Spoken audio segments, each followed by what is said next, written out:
বড় মায়ের কান খোলা, বড় মা সব শুনতে পায়। আর চলে গেছিলাম নৈহাটি বড় মায়ের কাছে।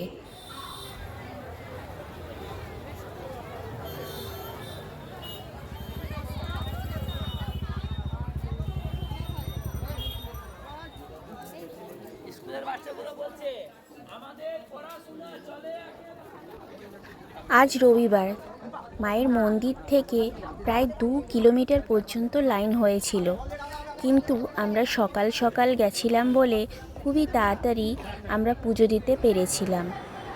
মায়ের দর্শনে আমরা সত্যিই ধন্য। জয় বড় মা, জয় বড় মা।